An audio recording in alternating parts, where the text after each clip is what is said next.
Referring to figure 16.10b, it can be seen that no power is dissipated in a pure inductor. यानी power dissipation नहीं होती inductor के case में. In the first quarter of the cycle both V and I are positive, so the power is positive, which means energy is supplied to the inductor.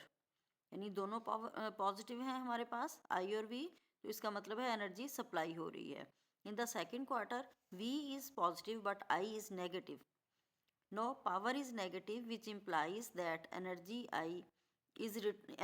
is returned by the inductor. Again in the third quarter it receives energy but it returns the same amount in the fourth quarter. Thus there is no net change of energy in a complete cycle. Since an inductor coil does not consume energy, the coil is often employed for controlling AC without consumption of energy. Such an inductance coil is known as choke. इसको हम inductance coil को चोक भी कहते हैं. अब है छोटा सा हमारे पास टॉपिक एक डेफिनेशन की फॉर्म में, इम्पीडेंस. द रेजिस्टेंस आर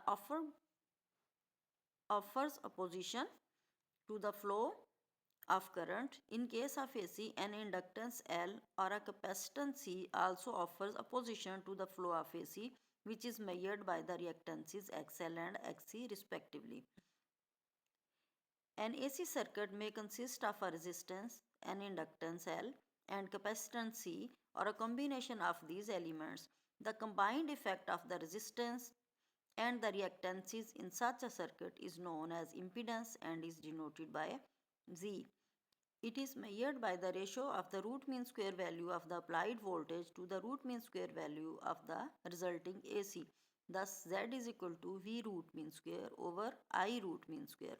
यानी इम्पीडेंस क्या है? रेजिस्टेंस. जिस तरह से किसी भी रेजिस्टर की रेजिस्टेंस होती है, तो इम्पीडेंस कैपेसिटर की रेजिस्टेंस, जिसको हम रिएक्टेंस ऑफ द कैपेसिटर कहते हैं, इंडक्टर की रेजिस्टेंस, जिसको हम इंडक्टिव रिएक्टेंस कहते हैं, और फिर सिंपल रेजिस्टेंस. किसी सर्किट में अगर ये सारे कंपोनेंट्स लगे हुए हैं या इनमें से कोई दो लगे हुए हैं, तो उनकी जो कंबाइंड रेजिस्टेंस है, उनका कंबाइंड इफेक्ट है रेजिस्टेंस का, उसको हम इम्पीडेंस कहते हैं और इसे हम जी से रिप्रेजेंट करते हैं.